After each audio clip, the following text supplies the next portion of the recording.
Hello everyone, welcome to my channel. I hope everyone is having a wonderful day. Before starting the video, please go ahead and hit the subscribe button and give this video a like up. Today on The Young and the Restless, Daniel questions Summer, Jack worries about the Reno, and Victor puts Kyle on notice. All products and services featured are independently chosen by editors. However, Soaps.com may receive a commission on orders placed through its retail links, and the retailer may receive certain auditable data for accounting purposes. In the Jazz Lounge, Diane tells Jack they'd needed time together, shutting out the problems of the world. She questions if he's relaxed. He admits he's nervous about her demolition plans for the Abbott homestead. She wonders how she can convince him to put away his worries and enjoy their time together. Diane kisses him. Jack is trying and needs a few more of those. They make out. Diane tells Jack she's been going back through the archives of classic products. They just need a clever new marketing strategy to sell them again at a high price point. J-Buck Classic can bring in former customers feeling nostalgic, as well as new ones. She asks what Jack thinks, but he's not paying attention. He needs to know what to expect at the house. Diane asks why he won't trust her on this. Jack just wants to know what she has in mind. Diane promises he'll love it. Jack isn't a fan of something this important being shrouded in secrecy. She said she'd keep him involved in the process. Maybe this is just a colossal mistake. Diane asks if he really wants her to call it off. She assures him it's going to be fun, and the renovations are already happening. She pulls him onto the dance floor. After the dance, Jack tells Diane how impressed he is with her plan to make the retro products new again. Diane's excited as he gushes that the idea is brilliant and bold like his wife. Diane tells her husband his taste is spot on. Having his approval means everything to her. Jack is sure J-Buck Classic is a good fit for her. It's good to see J-Buck back where it belongs and the family. Even Victor couldn't take that from them. Diane's having a hard time believing that Victor's war with Jack is over.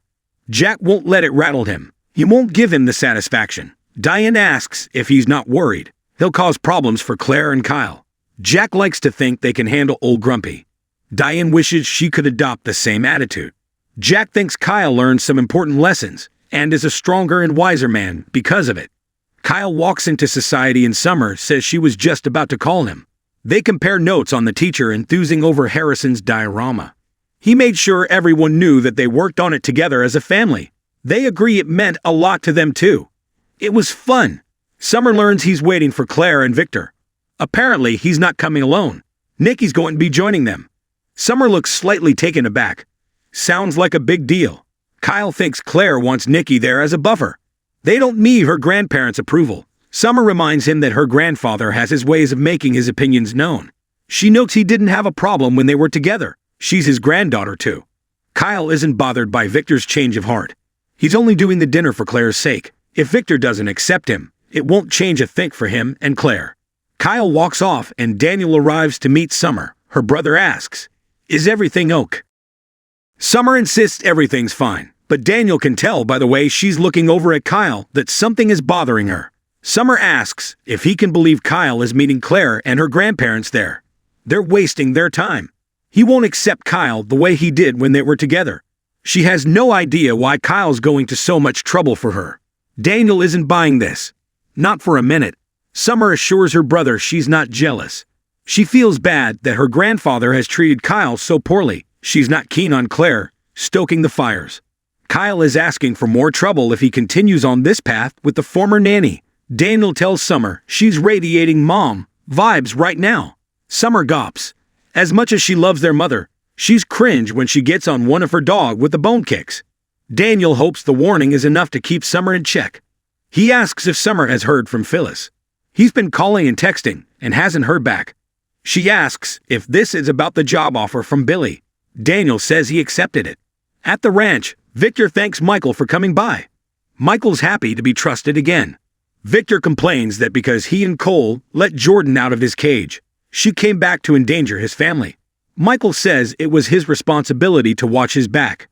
Victor says Ian Ward could have killed him as well, but he stayed with the family. I appreciate that. Michael wouldn't have abandoned him. Victor says now that they're out of the picture, he needs to implement the next phase of his plan, to go after Jack Abbott via J-Buck. Michael looks unnerved. Victor asks Michael if the Lissay people he hired are embedded at J-Buck. Michael confirms they are there waiting to do his bidding. but he was hoping it wouldn't come to this. He pays him to keep him out of legal entanglements. Victor doesn't want to hear it. He'll go through with his plans one way or the other. Michael asks if Victor is sure this is something he really wants to go through with. Jack, Diane, and Kyle will suffer. Victor says, they haven't suffered enough. Victor fumes, I will decide when the Abbotts have suffered enough. Got it. He rants that Jack nearly killed Mickey in that debauchery in the hotel room. Are you with me? Michael says, always. Victor wants him to find out about J-Bot's new products. Then he will devise his strategy. Claire walks in, so Michael heads out, promising to get that date for his boss. Claire kisses her grandfather and asks if they were in the middle of something important. He replies, business. Claire suggests they all drive to society together. Victor says Nikki will be late. He won't promise to go easy on Kyle. Claire asks him not to grill her boyfriend too intensely. Victor smirks. You never know. In the jazz lounge, Diane and Jack slow dance and kiss. He thanks her for a perfect evening. Diane teases him about paint, hammers, and demolition. He asks if they should go for dinner or a walk. Diane says they could go up to their suite and fool around. Jack pulls her out of the lounge. Diane and Jack make love in their suite. After, Jack wants to ask one more time. This redo, this refresh, this judge, whatever you're calling it, doesn't involve bulldozers. Diane decides she'll come clean. There is one major change she wants to make. I would like to replace that heavy old front door and change it to something contemporary.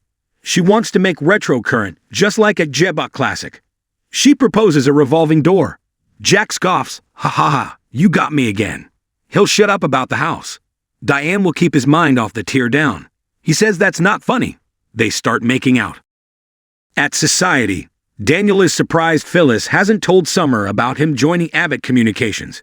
He says they gave a haluva pitch and that he could define what he wanted his position to be. He's excited and looking forward to brainstorming with them. It may be just the change he needed. Summer's so happy her brother has a new focus. Daniel says Lucy was thrilled too and seemed more at peace. Summer can see some of his inner turmoil is dissipating. Daniel tells his sister that Lucy is making new friends and crying less. Now she can stop worrying about him so much. Summer thinks Heather is working her magic from above. She has one concern, however. Daniel guesses it's Billy being difficult. Summer's talking about him working with Mom without driving each other crazy. Daniel's confident they can do it. They worked well together at Chancellor Winters. Summer worries they're in uncharted territory now. Daniel is unbothered. Summer thinks it sounds almost too good to be true. Just then, Claire walks in. Daniel suggests Summer choose to remain optimistic and keep hope. Like him. Victor comes in and kisses Summer before asking Daniel how he and Lucy are doing. They shake hands and Victor and Claire join Kyle at the bar. Victor shakes Kyle's hand. Kyle directs them to their table as Claire explains Nikki will be late.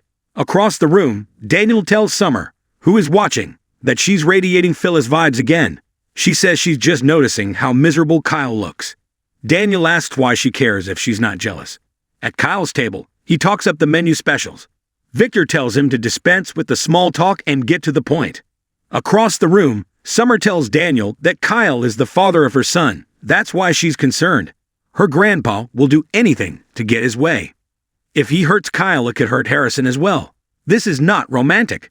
Daniel calls it like he sees it. Summer says they both know that Victor will make both of their lives miserable. It's what my grandpa does. It will trickle down to Harrison, who will sense the tension. Daniel reminds her the kid is tough. Summer's job is to protect her son. She tells her brother how happy he was the other day having his parents together. He's feeling secure again, and she doesn't want him worrying about anything else. Daniel still questions if she has some kind of feelings for Kyle. Summer says her grandfather is ruthless. Would he not be worried if Lucy were in Harrison's shoes? At Victor's table, he tells Kyle how protective he is of his family. He'll give him the benefit of the doubt that he won't do the same damage to Claire that he did to his other granddaughter. He realizes Kyle wasn't all at fault in his marriage falling apart, but he knows there will be another implosion in the Abbott family, and he does not want his other granddaughter to suffer from the fallout that is about to happen. Kyle says that's conjecture. Victor says, no, it isn't. Kyle insists his family is united. Victor tells him the reason he's objecting to his relationship with Claire is because of his family. Meanwhile, Daniel tells Summer he can see her point. He's sure Victor will make Kyle and Claire's lives miserable, and it could come back to Harrison. But he's sure Kyle will protect his son and Victor will too. Summer opines that sometimes good intentions aren't enough. Daniel's sure Kyle and Claire won't break up just because Victor wants them to. That's why Summer's sure it will get a lot more complicated than that. Across the room, Claire thinks Victor is being unfair. How can he condemn Kyle because of his parents? He's basing his opinion on things that may not happen. Victor grunts. Trust me, they will. Kyle admits he acted less than admirably toward his parents and let his more ruthless side come out at his prodding. He notes that Victor used him, but he can separate all that from his relationship with Claire. He feels deeply for her, and she feels the same way about him. They'll pursue a relationship regardless of Victor's opinion, but he'll ask if there's anything he can do to accomplish that goal. Victor intones, there's nothing you can do to accomplish that goal. Next on The Young and the Restless, Nikki works to keep the peace between Victor and Jack.